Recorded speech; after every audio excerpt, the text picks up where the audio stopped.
I'm Xavier Fox, and today I'm here with an artist from Columbus, Ohio. One of my best friends, St. Lamar. What's going on? Appreciate you for coming out. Thank you for having me, sir. So I'm here with the Urban League, and we have a competition. So I'm trying to get the most views, most subscribers, everything. So like, subscribe. We're gonna lock it in for sure. For sure. But first, we're gonna talk about quarantine, COVID-19. So getting into it, I know it hit like during school and everything, into the senior year. So really, how did that affect you? To be honest, it didn't really affect me that much.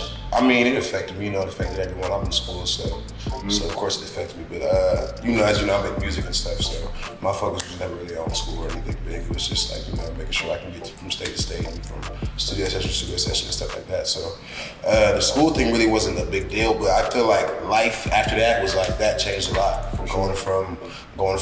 Going out every day and not wearing a mask, and you gotta wear a mask. Now you gotta be in a certain time or not be out at all. So that took a big change. I would say life in itself did. Mm-hmm.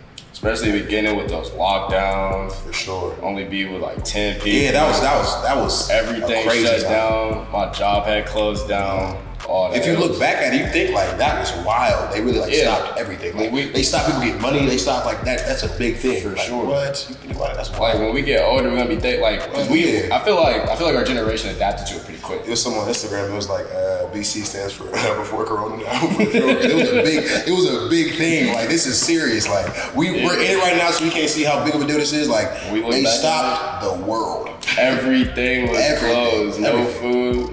Some of these people can't cook. I don't know what the hell. Yeah. And to this day, it still got stuff closing early and stuff. So it's not like I don't even know if we've seen the worst of it. Yeah. Because the numbers are still going up. I hope even if plateauing. So. But for the next question, how did it really affect your music? Honestly, it affected my music in a semi-positive way. For the reason the positive way is everyone is forced to be on their phones because they have nothing to do. They don't go out. If they go out, they go get some food and come back home because everyone's locked down. You feel me? With everyone being locked down, people are bored. That means more consumers and stuff. So that's what that means. So I feel like more consumers means more eyes on their stuff. So I feel like I was getting more looks, and I just can't wait for stuff to open back up, do shows and stuff like that. Yeah, I already know you was on the climb. I remember you had a couple definitely of shows. With the performances and for sure. Can't wait for it. Hopefully next summer, man. Oh, for sure. We're gonna be lit, no matter when it is. For sure. But this is my last question for the quarantine COVID topic. What ways has it benefited you? Because I know for me, I had a lot of free time to myself, had a lot of time to just actually be by yourself, not on the run. We be out all day, every day, time schedules. If we go home, we're going to bed. That's what it is. That's what it is. Right, so I've been getting into stocks, going crazy with the reselling shoes and everything. So like, how has it benefited you?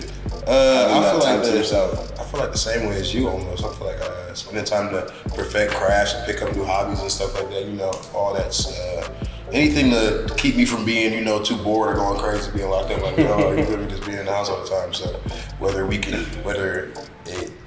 I take time to better myself in certain areas, pick up something new, or just take care of stuff I had to take care of. It really was used as a time to catch up on stuff I've been procrastinating on for real. That's what I use it as. I can't even lie, bro. I probably made like $300 in 2K gambling. So I'm gonna have to add that to the list. For sure. But I'm gonna switch topics to racial injustice. Being the public figure that you are, how have you seen that racial injustice has affected your community? In big ways. I live on the east side of Columbus, being Reynoldsburg and Pickerington area.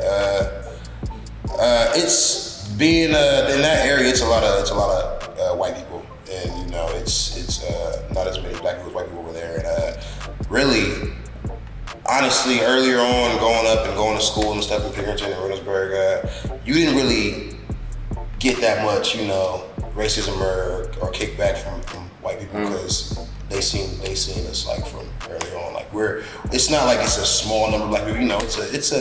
It's a nice percentage. You feel me? So they're used to seeing people. It's not like they're just gonna be like, oh, everyone else is doing. Let's go crazy. Let's be racist like them. I feel like they definitely. I feel like we're on ice though with I have white friends, so I feel like everything's a little more cautious, and everybody watching their tone a little more stuff like that. It did feel like that for a minute, sure. Definitely when all the protests. And not to say like they should be scared or anything. Like, it's just like they know what's going on. We know what's going on. We haven't. I frankly, sadly, I haven't really talked about any situation like that with any of my white friends. So it's like we're just unspoken, like elephants in the room every time we come around. But it's it's cool. Were you able to make it out to any of the protests or anything? I did. I made it out to one in Columbus. I just came to one because right when they were doing it, I left town like probably 2 days later. So I was out there walking and stuff with them. So yeah. I made it out there. It was after, because the first couple of days was crazy. That's when all the riots that was happening. The buildings looked crazy. Stuff. Yeah, for sure. It's ridiculous. I was like, dang. But at night, especially, like they said, the cops were. That's why I didn't go out there at night. How you feel about people breaking into stuff? I don't think that that's the way to go. Maybe. But I mean, it got their headlines and people. I mean, I feel like they got to the point where it's like, if you don't hear me, I'm gonna make you hear me. Yeah, for sure. I feel like you created a big enough problem where they're like, okay, we gonna hear what they're talking about now. I feel like that's what it did. I wouldn't say I'd be like, oh yeah, all for it. I'll definitely say like it created something where they definitely started listening more. But then I'll say like once they started, a couple of days after they had started, they just started doing it for fun. Like for sure. Like it became looting black owned stores, sold classics. Like that's defeating the whole purpose. And now you go around the city and you see black people putting black owned business in their windows and stuff just so they don't get get looted. Exactly. I got you. How do you feel about all the looting going on in America? Honestly, I feel like the looting. I feel like I'm not for it. I'm not against it, to be honest. I mean, I'm against it when it's black-owned businesses and when it's just for personal benefit. I feel like because a lot of the businesses, they didn't really do anything, so they just getting their windows smashed and stuff. I feel like there needs to be I feel like someone needs to be, I don't know. I feel like someone needs to talk or something. I feel like there needs to be a change. Yeah, and a lot of it, when you look at social media, because they don't put it in the news, but in social media, you'll see more. It's not even African Americans running up in the stores taking everything. Exactly. And they're like, oh, they're scoundrels. They're tearing the city apart. And then you see like Timmy with a hammer. Exactly. I'm not. Are you kidding me? Especially the van store, bro. Timmy, I'm with them. With the skateboard. I've seen it, for sure. Final question. What's the next move for you, man, with the music and everything? I'm moving down to Atlanta. That's what I'm in the process of doing right now. Honestly, just getting as many visuals and I guess grinding while Corona's going on. So when Corona's up, we do a lot of shows and stuff, a lot of showcases and festivals and stuff. That's what I'm trying to get into. But right now, it's just getting as much stuff laid down, stuff on tracks and stuff on videos and stuff like that. Sure. Well, man, I appreciate you for coming out. Appreciate you for having me, bro. Enjoy, my guy. Always a pleasure, my boy. Always a pleasure, man.